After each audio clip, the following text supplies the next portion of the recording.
오늘 저희가 함께 나눌 말씀은요, 요한복음 말씀입니다. 요한복음 4장 말씀입니다. 요한복음 4장 43절에서 45절까지의 말씀입니다. 요한복음 4장 43절에서 45절까지의 말씀인데요. 제가 한 절, 여러분이 한 절, 그리고 마지막 45절은 합독하도록 하겠습니다.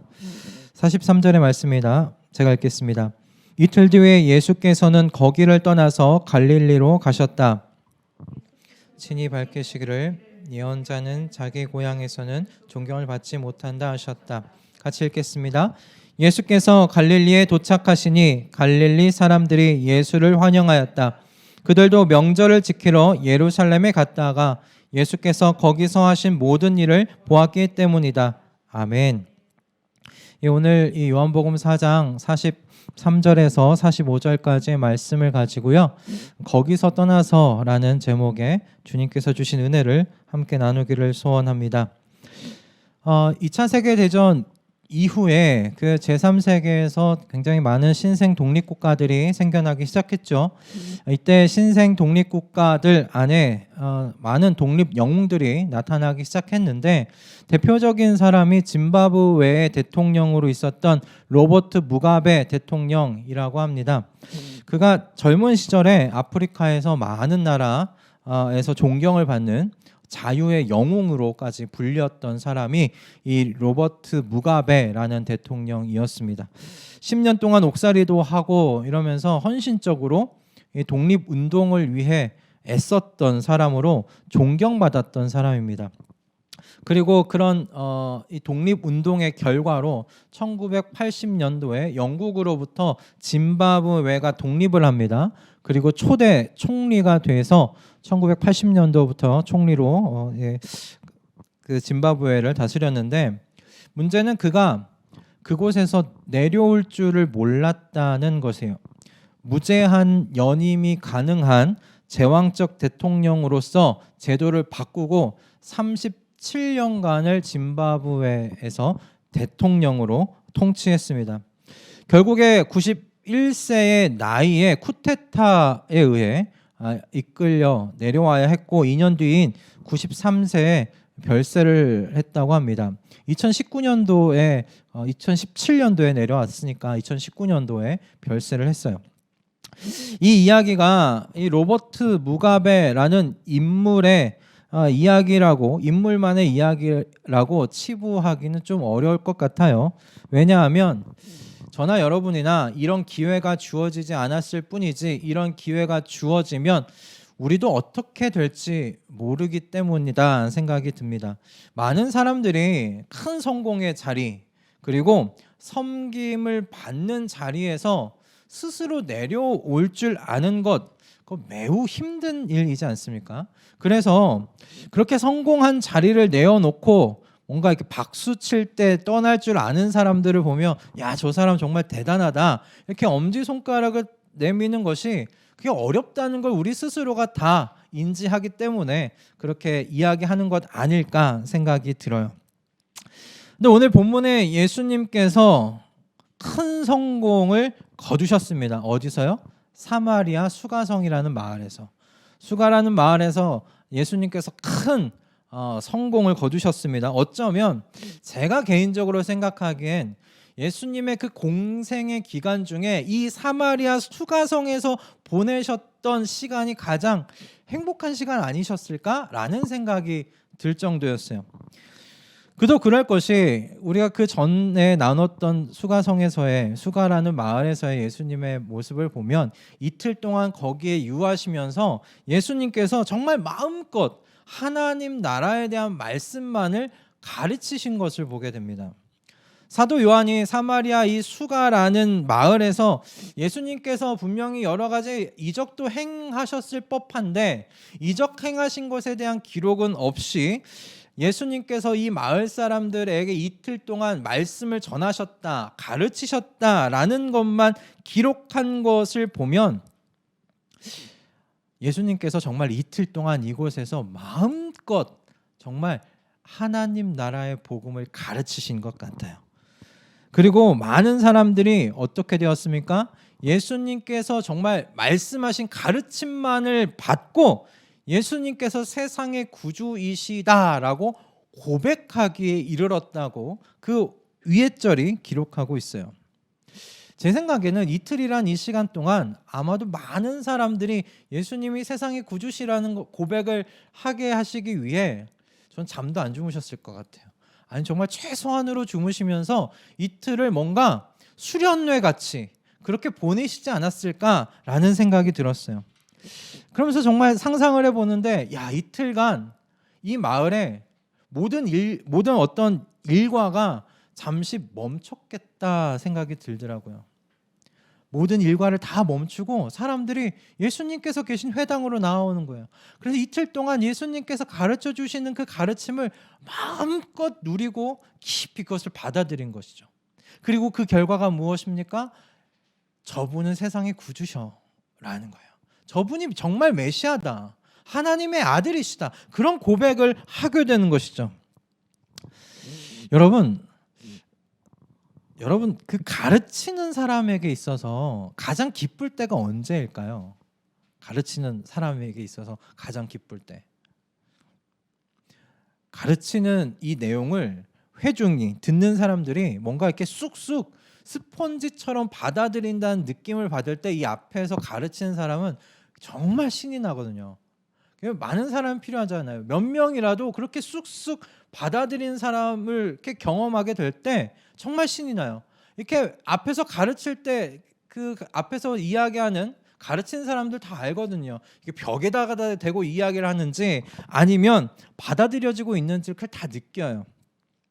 예수님께서 수가라는 이 마을에서 이틀 동안 가르치실 때 그 거두셨던 열매를 통해 보면 예수님이 이 이틀 정말 행복하셨겠다. 저는 그런 생각이 들었습니다. 예수님의 말씀을 쑥쑥 받아 먹었을 뿐만 아니라 자기의 입술로 직접 예수님 당신은 구주십니다. 세상의 구주십니다. 그런 고백까지 했기 때문에 그래요. 이런 반응을 보면 분명히 예수님께서 나 이제 가야 한다. 갈릴리로 내가 가야 된다. 유대 땅으로 가야 한다라고 마을 사람들에게 이야기했을 때 어떤 반응이 일어났을까요? 조금만 더 있어 달라고 이야기하지 않겠어요? 저 같으면 그랬을 것 같아요. 며칠만 더 유예해 주십시오. 이틀 더 계신다고 뭐 세상이 달라집니까? 이틀만 더 우리와 함께 머무시면서 우리에게 좀 더 하나님 나라에 대한 가르침을 좀 주십시오. 그러지 않았을까요? 예수님께서 유대 땅 갈릴리로 떠나시려고 발걸음을 옮기실 때 정말 많은 사람들이 이 마을 어귀까지 예수님과 함께 동행하면서 예수님께서 가시는 그 길을 또 마중했을 거라는 생각이 들었어요. 여러분 어떠세요? 지금 상황이 이런 형편이라면 여러분은 그 마을에 며칠 더 유하시겠습니까? 머무시겠습니까? 아니면 탁 끊고 가시겠습니까? 저는 마음이 약해서 그러냐, 전 한 이틀 더 있겠다, 그러지 않겠나, 전 뭐 그런 생각이 들더라고요. 그 마을에 며칠 더 묵고 싶다는 생각이 들었을 것 같습니다.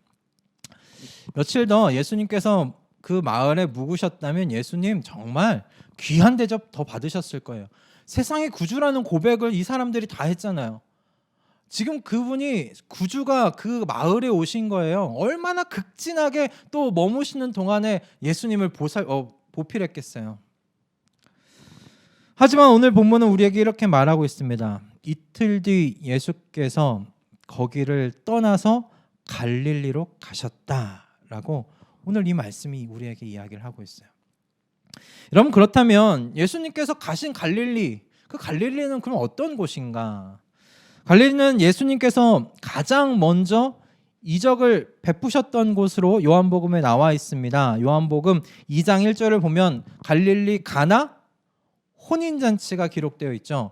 그래서 갈릴리에서 하나님 예수께서 가장 먼저 이적을 행하신 곳으로 기록을 하고 있어요.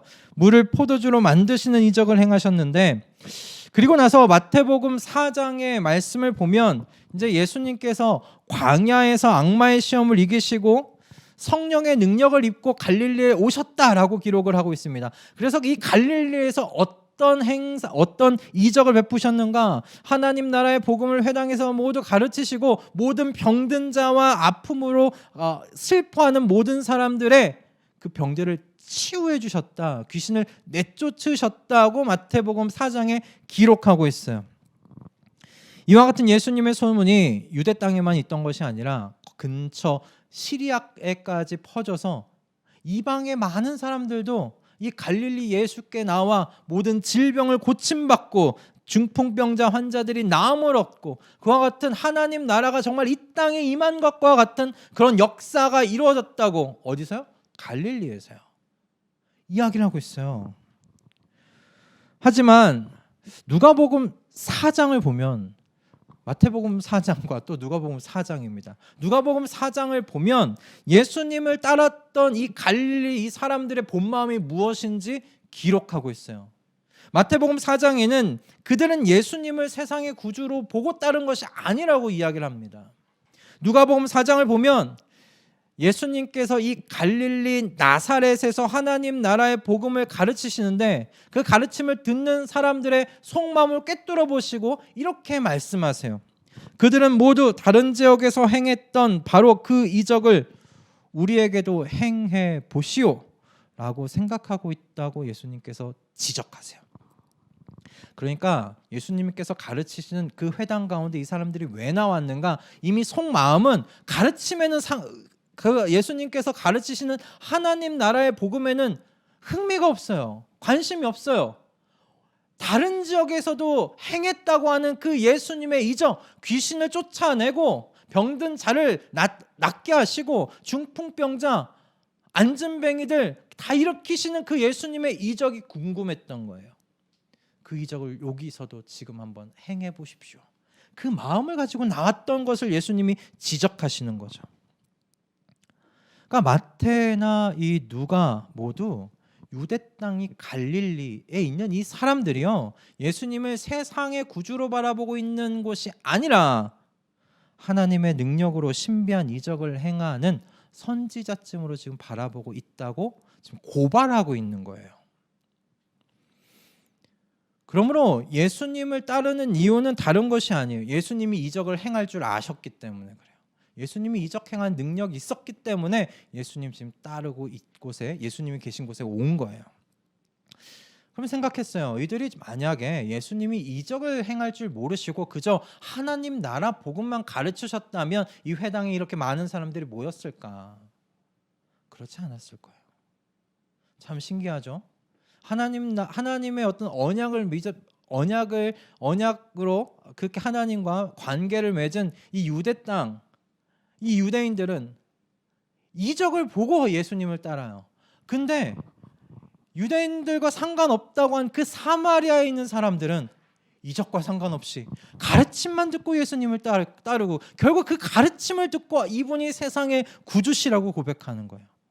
놀랍지 않습니까? 예수님은 그래서 44절에 분명하게 이렇게 이야기하세요.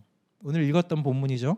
예수님께서 친히 밝히시기를 예언자는 자기 고향에서 존경을 받지 못한다. 예수님께서 그렇게 말씀하세요. 여기서 말하는 고향은 여러분 갈릴리 그 나사렛이 아니에요. 예수님께서 자라신 곳이 아니에요. 나사렛은 이제 자란 고향이죠. 태어난 고향은 아니잖아요. 태어난 곳은 유대 땅 베들레헴에서 태어나셨고요. 그래서 여기서 이야기하는 고향은 그냥 온 유대 땅을 다 의미해요. 그러니까 예수님께서 온 유대 땅을 다니시지만 그곳에서 환영받지 못하신다. 지금 그렇게 말씀하고 계시는 거예요. 그러니까 지금 사도 요한이 이 43절에서 45절 이 말씀을 통해 뭘 얘기하고 싶은 거예요? 예수님께서 지금 환영받지 못하는 곳으로 지금 나아가고 계시다라고 지금 말씀하고 계세요. 환영받지 못할 곳으로 지금 주님께서 이동하고 계시는 중이에요 라고 하시는 거예요. 당신을 환영하고 당신을 구주라고 고백하는 사람들 그 지역을 놔두고 오해가 가득한 곳, 구주라고 고백하지 않는 곳, 그저 이적 행하는 것이 궁금해서 모이는 그 사람들이 있는 곳으로 이동하고 있다라는 것을 지금 말씀하고 있는 것이죠. 갈릴리 사람들도 45절의 말씀을 보면 환영한다고 되어 있어요. 근데 이 환영이 개역 개정을 보면 영접이라는 단어로 나와 있는데, 이 영접이 요한복음 1장 12절에 하나님의 아들을 영접하는 자에서의 그 영접과 다른 단어예요. 그 영접하고 이 45절에 나와 있는 영접은 달라요. 그러니까 이 영접은 어떤 영접이에요?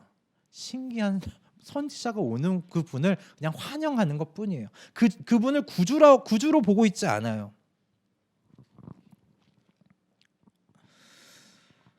갈릴리에 있는 이들이 예수님을 세상의 구주가 아니라 그저 이적을 행하는 신기한 능력이 있는 분으로 지금 바라보고 있는 거예요. 그들은 그저 정치적인 기대와 이적들에 대한 그런 열광을 가진 그런 믿음에 멈춰 있었던 사람이라는 것을 이야기하고 있는 거예요. 여러분, 갈릴리에 가시는 예수님이 이 갈릴리에 있는 이 사람들이 그런 마음 가지고 있다는 걸 모르셨을까요? 아셨어요. 예수님께서는 사람의 그 마음 속 깊이 무슨 마음을 갖고 계신지를 알고 계시는 분이에요. 꿰뚫어 보시는 분이에요. 그러니까 이 갈릴리에서 지금 예수님을 환영하는 이 사람들에게 냄새나고 음흉한 마음이 있다는 걸 예수님은 간파하고 계셨어요. 그들이 예수님을 환영하는 이유에 대해선 분명히 아세요. 그냥 이 사람들은 자기들에게 유익을 줄 수 있는 분이기에 지금 예수님을 환영하고 있다는 걸 예수님 알고 계셨어요. 그냥 언제든지 예수님이 자신들에게 유익이 되지 못하는 분이라는 걸 알면 언제고 예수님을 버릴 수 있는 그런 사람들이라는 걸 예수님은 아셨지만 그곳으로 지금 나아가고 계시다는 겁니다. 그러므로 여러분, 예수님께서 이 사마리아 수가에서요, 유대 땅 갈릴리로 지금 오셨다는 것이 무엇을 의미하는가? 여러분, 첫 번째는 예수님께서 섬김을 받으실 수 있는 자리를 떠나셔서 섬기는 자리, 섬겨야 하는 자리로 찾아오셨다는 것을 의미합니다. 예수님께서 제자들에게 뭐라고 말씀하십니까? 나는 섬김을 받으러 오지 않았다. 뭐예요? 난 섬기러 왔다라고 말씀하지 않으십니까? 많은 사람을 구원하기 위해 치를 몸값으로 내 목숨을 주러 왔다라고 예수님께서 제자들에게 그렇게 말씀하세요. 또 예수님께서 뭐라고 말씀하십니까? 건강한 사람에게는 의사가 필요하지 않으나 병든 사람에게는 필요하다. 나는 의인을 부르러 온 것이 아니라 죄인을 부르러 왔다라고 말씀하셨어요. 그럼 이 말씀을 근거해서 볼 때 예수님께서는 제자들에게 말씀하신 대로 지금 움직이고 계신 것이에요. 사마리아 수가성은 더 이상 예수님의 사역지가 될 수 없어요. 왜요? 그곳은 이제 구원이 임한 곳이기 때문에 그렇습니다. 예수님을 세상의 구주라고 고백하는 사람들이 있는 곳이 되었기 때문에 그렇습니다. 예수님께서는 이제 구원이 그곳에 임했으니 영혼 구원을 위해 섬길 수 있는 장소로 지금 이동하고 계신 거예요. 저는 이런 주님을 보면서 그 99마리의 양을 놔두고 잃어버린 한 마리의 양을 찾기 위해 다시 광야로 나아가시는 그 목자의 모습에 대한 비유가 생각이 났어요. 여러분, 이 주인의 모습을 보면서 저는 그런 생각했었거든요. 이 99마리가 얼마나 마음 가운데 위안과 안정감을 가질까, 이 주인을 보면서. 그럼 그렇지 않겠어요? 나도 언젠가 광야에서 길 잃을 수 있잖아요. 나도 언젠가 저 광야에서 길 잃은 그 한 마리 어린 양이 될 수 있잖아요. 근데 그때 이 주인은 포기하지 않고 그 양 찾을 때까지 광야를 떠돌겠구나, 돌아다니겠구나, 결국 그 양을 찾을 때까지 나아가겠구나.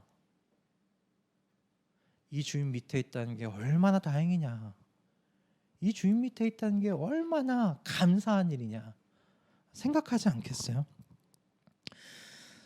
여러분, 사도 바울이요, 주님의 이 말씀 속에서 하늘 보좌를 버리시고 이 땅 가운데 종의 모습으로 오신 주님을 본 거예요.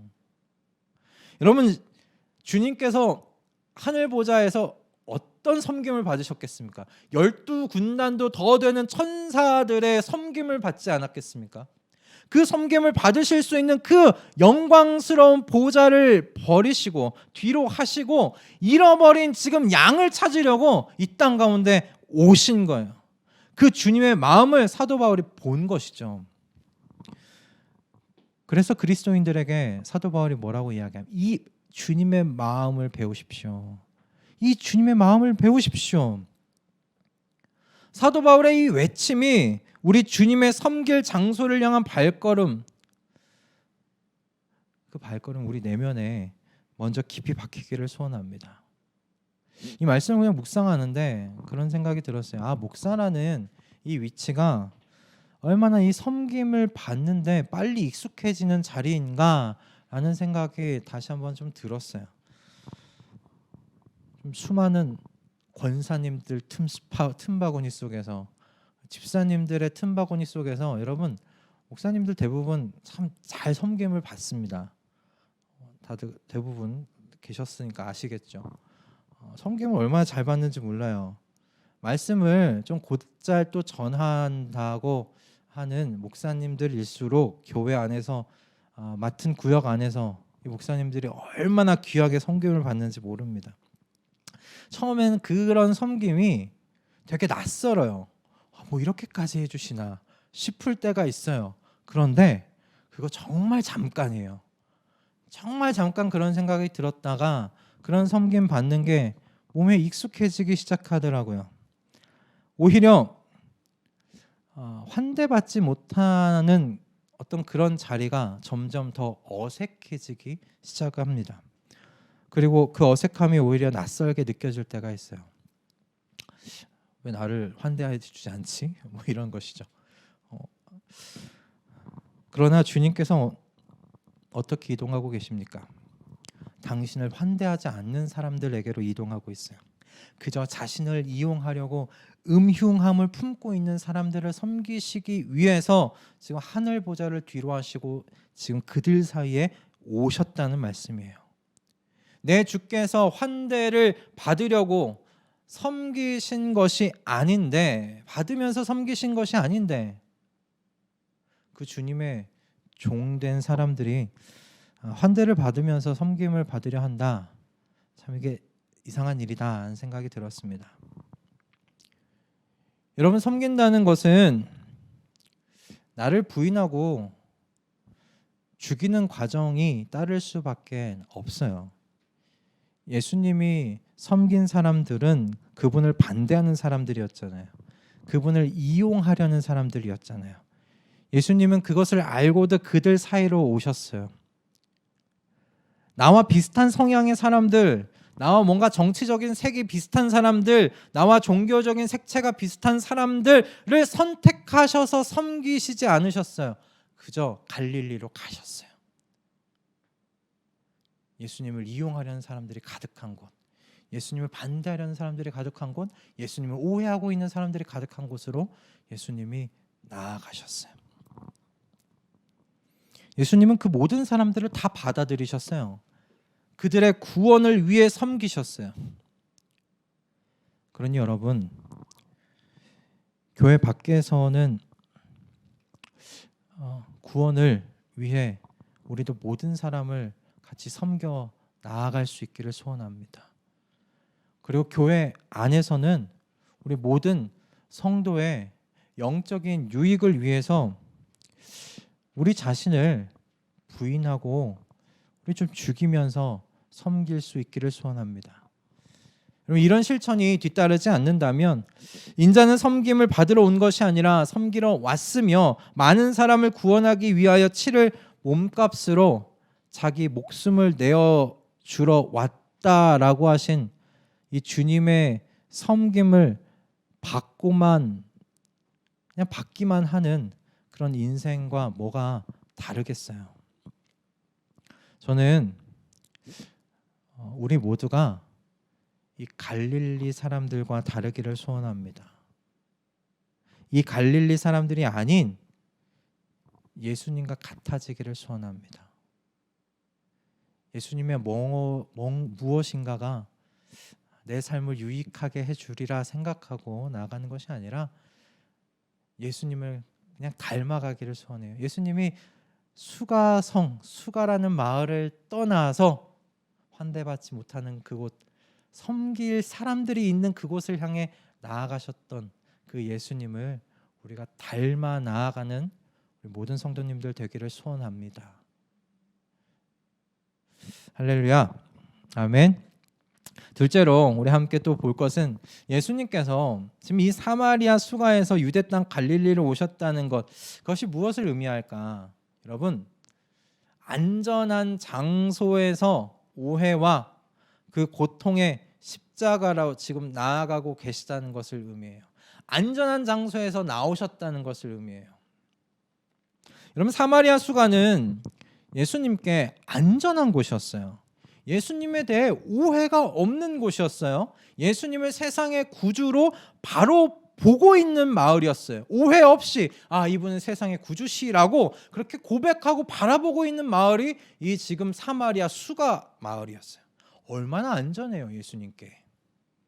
예수님을 로마의 압제로부터 자신들을 해방시켜줄 어떤 정치적 메시아로 보지도 않았어요. 그냥 이 마을 사람들은 세상의 구세주로 봤어요. 그런데 지금 예수님이 나아가려고 하는 갈릴리는 어떤 곳인가요? 오해로 가득한 곳이잖아요. 저분을 잘 이용하면, 저분이 잘만 해주면 로마의 압제로부터 우리가 구원받을 수도 있겠다. 뭔가 그런 정치적인 기대감도 있는 환영이었을 거예요.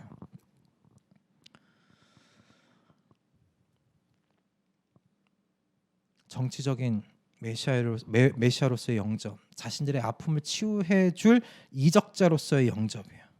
이런 오해가 난무하는 곳이라면 여러분, 예수님은 안전하지 못해요.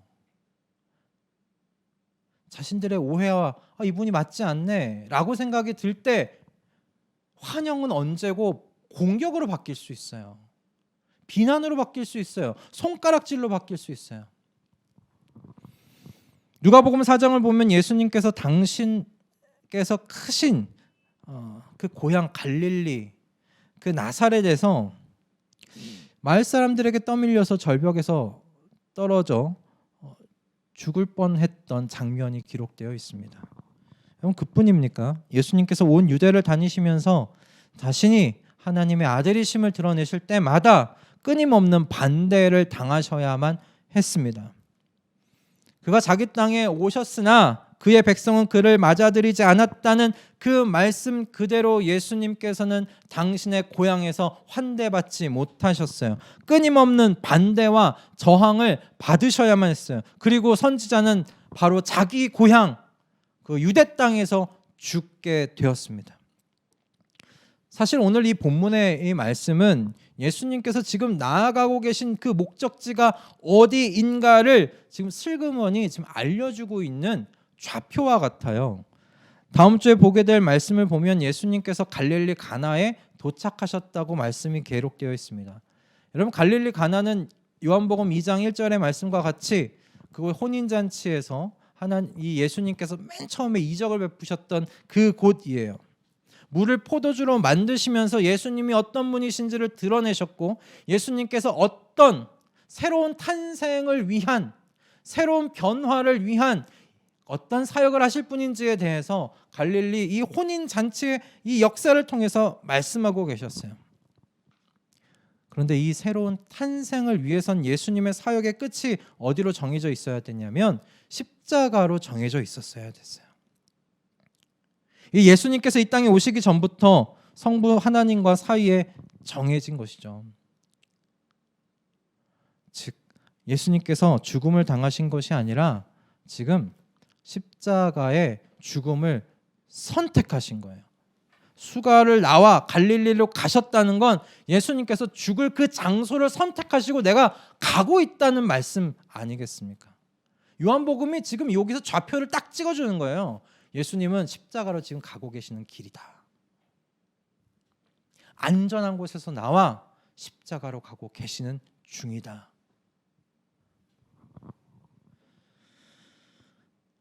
이 말씀 묵상하면서 제 자신이 계속 보게 되더라고요. 안전한 장소에 머물러 있으려는 제 자신이 보게 돼요.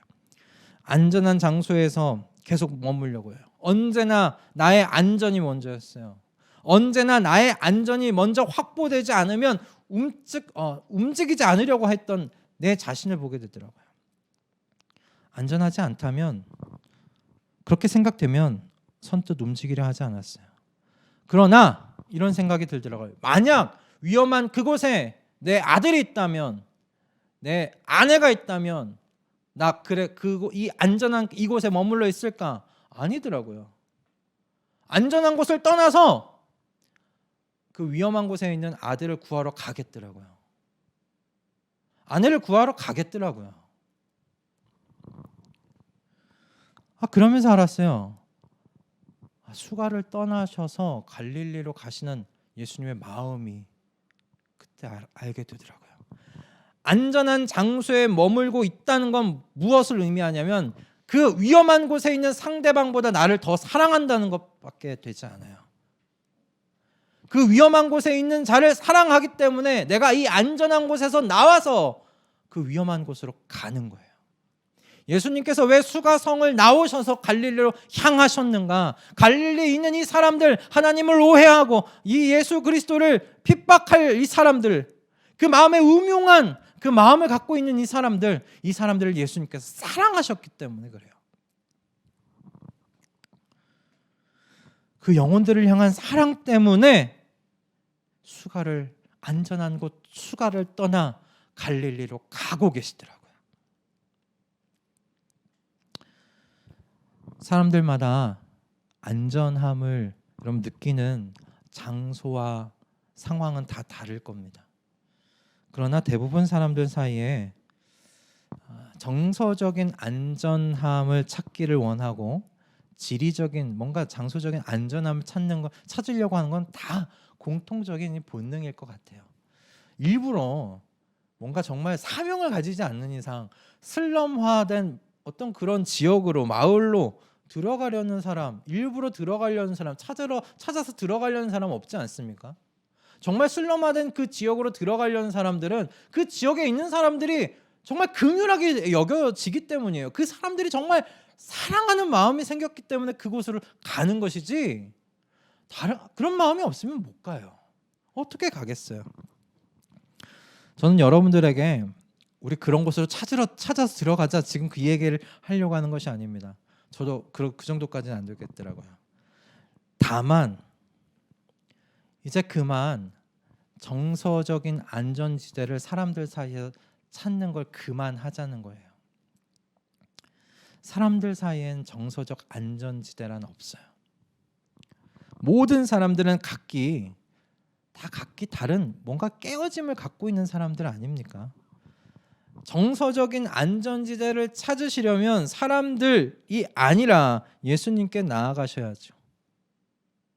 조용히 그분 품에서 정서적 안정을 찾으셔야죠. 경험하셔야죠. 여러분, 주님 안에서 정서적인 안정을 찾으세요. 그리고 주님과 같이 나아오세요. 안전한 곳에서 이제 나아오세요. 섬김과 십자가의 자리, 이 유언 및 조사리는 자리로 나아가는 거예요. 여러분, 그럴 때 주님께서 동행해 주세요. 이 말씀 묵상하는데 이때는 주님 혼자 이 위험의 자리 가운데 나아가고 계셨잖아요. 제자들도 예수님에 대해서 제일 잘 몰랐고 이 제자들도 예수님에 대해서 오해하고 있었잖아요. 예수님 혼자였어요. 근데 우리는 혼자가 아닙니다.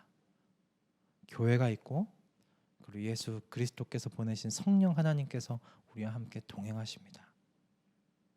안전지대에서 나와서 우리 예수님께서 가고 계시는 그 발걸음을 닮아 나아가는 저와 여러분들 다 될 수 있기를 주님의 이름으로 축복합니다.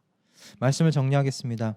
여러분, 토요일에 나눴던 주님은 나의 그 최고봉의 내용을 보면 사도 바울의 빌립보서 2장 17절의 말씀을 근거로 한 권면이 나와 있는데요. 빌립보서 2장 17절의 말씀은 이렇게 기록되어 있어요. 만일 여러분의 믿음의 제사와 예배에 나의 피를 붓는 일이 있을지라도 나는 기뻐하고 여러분 모두와 함께 기뻐하겠습니다. 많은 사람들은 자신이 어떤 희생을 할 수 있는지, 그리고 내가 희생해야 할 장소와 그리고 시간을 스스로 결정하고 싶어 해요. 내가 희생할 장소, 내가 희생할 시간, 내가 결정하겠습니다. 그거 하나님 결정해 주지 마세요. 제가 결정할 겁니다. 그러나 예수님께서 지금 보여주시는 모습은 무엇이냐면 하나님이 결정해 주신 자리로 지금 나아가고 계신 거예요. 그래서 오스왈드 챔버스의 말을 빌려 이야기하자면 예수님께서는 어떤 삶으로 나아가고 계신가? 다른 사람의 신발 털이개가 되는 삶을 향해 가고 계세요. 그래서 오스왈드 챔버스가 이렇게 질문하더라고요. 하나님께서 남에게 천시받고 낮아지는 비결을 가르치신다면 당신은 그 가르침대로 받쳐질 준비가 되어 있습니까? 물동이에 떨어지는 한 방울의 물처럼 전혀 중요하지 않는 사람, 소망이 없을 정도로 너무나 별 볼 일 없는 사람, 당신의 섬김마저 아무도 기억해 주지 않는 삶을 살아갈 준비가 되어 있습니까? 섬김을 받지 않고 오직 섬기기 위해 당신의 삶을 바치며 그 삶이 다 달아지기를 원할 수 있습니까? 사도 바울은 예수 그리스도의 십자가 앞에서 주님을 환영하지 않는 사람들의 믿음과 예배를 위해 자신의 피를 부으신 주님을 보고 만난 거예요. 그러니 사도 바울이 빌립보서 2장 17절에서 이야기하는 겁니다. 내가 당신들의 믿음과 당신들의 예배를 위해서 나의 피가 부어진다 하더라도 나는 기뻐할 겁니다. 당신들과 함께 기뻐할 겁니다. 그렇게 이야기를 하고 있어요. 저는 이런 공동체를 꿈꾸게 되었습니다. 오늘 이 말씀을 보면서 이런 공동체가 꿈꿔지더라고요. 서로가 서로의 믿음의 제사와 예배를 위해 서로의 영혼의 유익을 위해 자신의 피를 붓는 공동체, 저는 이 공동체가 좀 하나님의 나라가 임한 공동체겠구나라는 생각이 들었어요. 서로를 위해 달아지기를 선택하는 공동체라면 이런 곳이 하나님의 나라가 정말 임한 곳이지. 어떻게 하면 내가 닳지 않을까? 어떻게 하면 내가 안전할 수 있을까? 어떻게 하면 내가 더 섬김을 받을 수 있을까? 그걸 위한 공동체가 아니라 어찌하면 더 섬길까? 어찌하면 이 안전지대를 나가 저를 섬길 수 있을까? 어떻게 내가 달아질 수 있을까? 고민하는 공동체가 주님께서 정말 기뻐하시는 하나님의 나라가 임한 공동체겠다 생각이 들었습니다. 여러분, 끊임없이 어둠을 향해 나아가셨던 이 주님의 발걸음을 우리 뒤따라 함께 걸어 나아가는 우리 주님의 제자들 다 되실 수 있기를 주님의 이름으로 축복합니다. 아멘. 기도하겠습니다.